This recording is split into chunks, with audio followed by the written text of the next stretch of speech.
રાજ્યમાં લોકસભાની ચૂંટણીની સાથે સાથે હવે ખાલી પડેલી 5 વિધાનસભા બેઠકોની પેટા ચૂંટણી પણ યોજાવાની છે। હવે તેને જ લઈને કોંગ્રેસ અને ભાજપ કયા ઉમેદવારોને બહાર લાવી શકે છે, મેદાને ઉતારી શકે છે, તે વિશે હાલ ચર્ચાઓ થઈ રહી છે। જો આ વિશે હું વાત કરું તો 5 જે રાજ્યોની પેટા ચૂંટણી યોજાવાની છે। રાજ્યમાં વાઘોડિયા, પોરબંદર, માણાવદર, ખંભાત અને વિજાપુર બેઠક ઉપર પેટા ચૂંટણી યોજાવા જઈ રહી છે।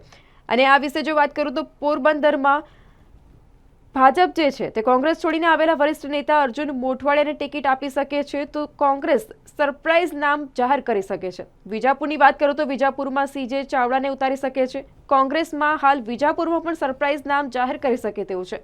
માણાવદરમાં અરવિંદ લાડાણીને ભાજપ ઉતારી શકે છે, તો કોંગ્રેસ પાલ આંબલિયા કે પછી હરિભાઈ પટેલને ઉતારી શકે છે। વાઘોડિયામાં રાજીનામું અને ભાજપમાં જોડનાર જે ધર્મેન્દ્રસિંહ વાઘેલા છે તેમને ભાજપ ટિકિટ આપે તેવું મનાઈ રહ્યું છે।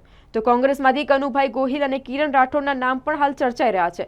આ સાથે લાસ્ટમાં વાત કરું તો ખંભાત બેઠકની તો ભાજપ ચિરાગ પટેલને ઉતારી શકે છે અને કોંગ્રેસમાં મહેન્દ્રસિંહ પરમાર કે પછી નવીનસિંહ સોલંકીને ઉતારી શકે છે। હાલ આ તમામ જે નામો છે તે ચર્ચાઈ રહ્યા છે।